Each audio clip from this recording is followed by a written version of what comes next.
So let's go off on that subject real quick, because I do have a couple questions, Yeah. but I want to stay on the topic. You mentioned time for you, and I think the world kind of fell into place during COVID and realized, holy crap, personal health time is a real thing. And it actually, improves your life as opposed to what, the generation before us said. Yeah. Work until you're dead and then you can enjoy it.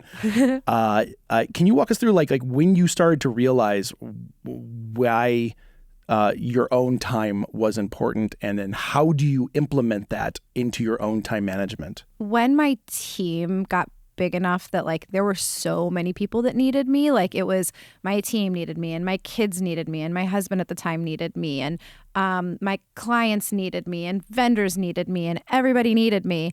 I don't know about you guys, but like when I have people constantly needing my attention, like it starts to feel very suffocating. I was like, why can't I ever breathe? Yeah, I can't very much ever take a deep breath.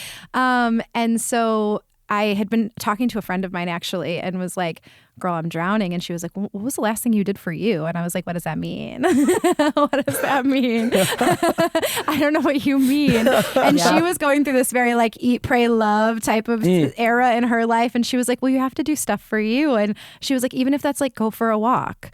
And so it started with walks last summer that I was blocking out time to just like go for a walk, clear my head.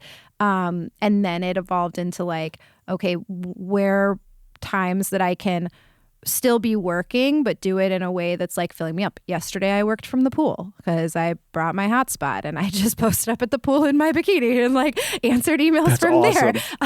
Because the work had to get done, but it didn't mean I had to be inside and like glued to a chair. And so it kind of evolved into like, how can I make work when I have to do it like as enjoyable as possible? And then through my divorce, it turned into like, what do I like to do and who am I and what are my hobbies, and not having the kids, 7 days at a time. It's like, what do I do with that space? And so then it kind of evolved into that. And that's how you discovered drumming. Yes. Yes, exactly. So, but like, how do you implement that? Like when you start planning out your week, you're pretty type A. I am too. Like my week like every morning when I wake up, I have to take out an index card and write down what I have to do for the day. And again, if it's not on that index card, not doing it. It doesn't get done. And even some of the stuff on the index card doesn't get done because I need to like have a full game plan in order to see any type of progress. I'm in the boat that you were talking about. Like, you don't have personal time, especially as a business owner. It's so hard to delegate that. It's so hard to like be like, I don't deserve it. I have so much stuff to do.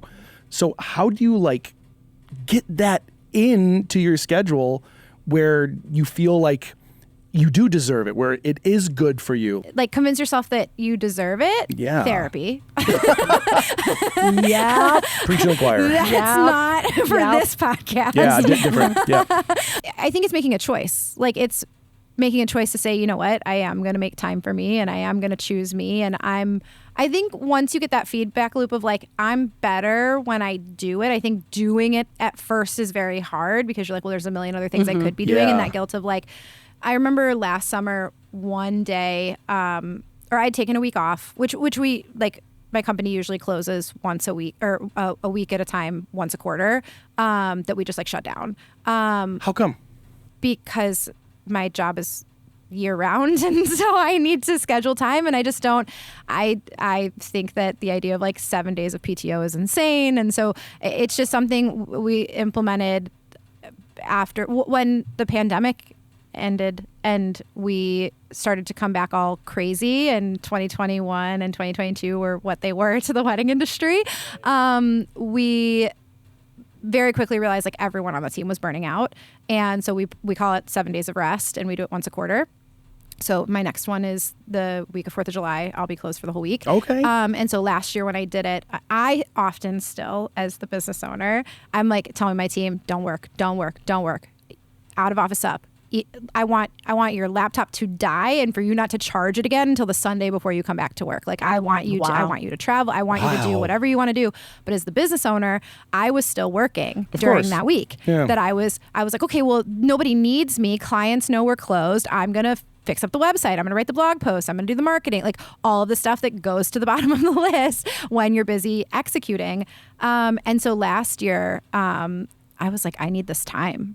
And it was for our July week. And I completely disconnected for the whole week.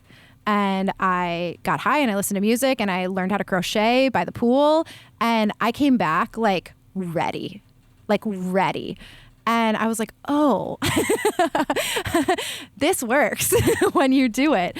So I think once you get that feedback loop of like, oh, I'm better for it, it gets easier. But I think actually doing it in practice initially is very hard. It definitely is. It's so hard to like grant yourself that time. You've never done it, have you? What she's talking about, you've never done it, because he's the guy that like literally I know. like emails back in 30 seconds. I know so he does. I'm hoping that you're actually taking some of this in. Stop returning emails in 30 seconds. 'Cause we're making